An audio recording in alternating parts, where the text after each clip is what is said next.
What's up guys? Welcome back again to my channel.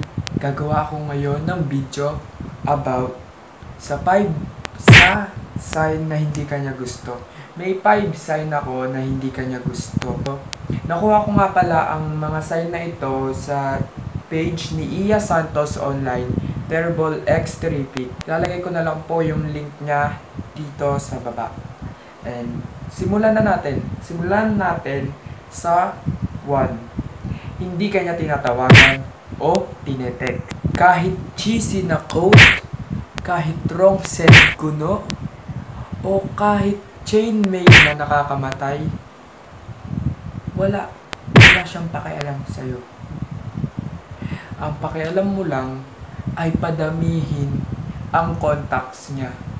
Wala siyang pake kung pinaghirapan mo yung number niya. Wala siyang pake kung kinuha niya man yung number mo. Kinuha niya lang yan para i-display sa contacts niya. Yun lang. Padamihin yung mga nag-GGM-an niya. So yun, gising na day. Pangalawa, hindi kanya niyayayang lumabas. Oo.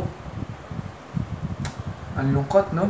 Kung ayaw kanyang makita, ayaw ka rin niyang maging parte ng buhay niya. Ano pang silbi nun? Diba? Eh kung yayayain ka man lang niyang lumabas, may kasama naman kayong tropa. Alalahanin mo, kung mahal ka ng isang tao, mas gugustuhin ka niyang masolo. Diba? Diba? Kaya gising na, marami namang isda dyan eh. Kaya gising na. Number 3, hindi ka niya inaalala. Oo, kaya magising ka na talaga. Hindi ka niya inaalala. Kung magkasabay man kayo, papuntang eskwelahan nyo, papasok yun agad ng room, isasara yung pinto, nasa labas ka pa naman. Di ba lungkot? O kaya kung magkakasabay kayo, eh parang awkward lang. Kasi, naglalakad kayong dalawa.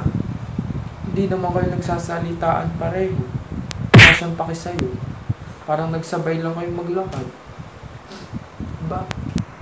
Number 4. Ano? Hindi ka niya kinakamusta?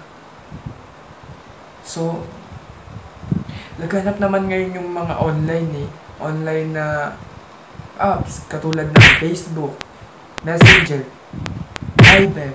O anong excuse niya kung hindi siya mangangamusta man lang sa'yo? O baka ayaw na lang talagang mangamusta sa'yo?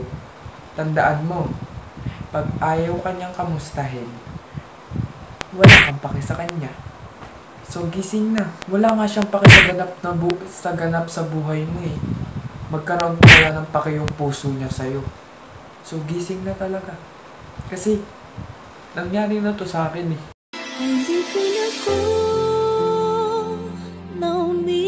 Pero nagising na ako. So gising ka na din dapat. Gumising ka na. At pang-5, hindi ka niya binibigyan ng oras. Obvious naman sa sa sign number 4 eh, na hindi ka niya kinakamusta. Wala siyang pake sa'yo.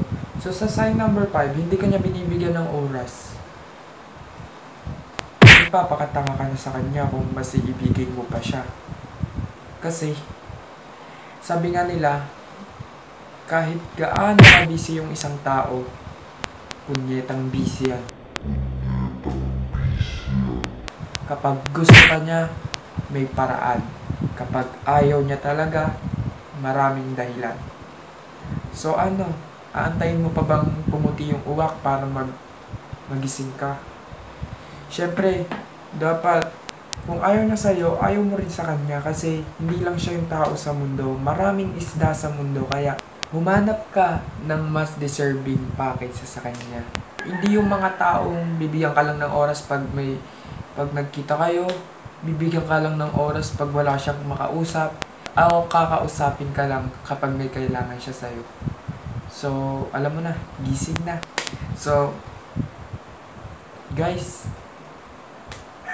sana nag-enjoy kayo sa video ito. At kung gusto niyo pa ng maraming video na ganito, ay i-click nyo lang yung subscribe button sa baba. At para makita nyo yung bawat upload ko po. So, see you on my next video. Wait lang. Gising na. See you on my next video. Goodbye.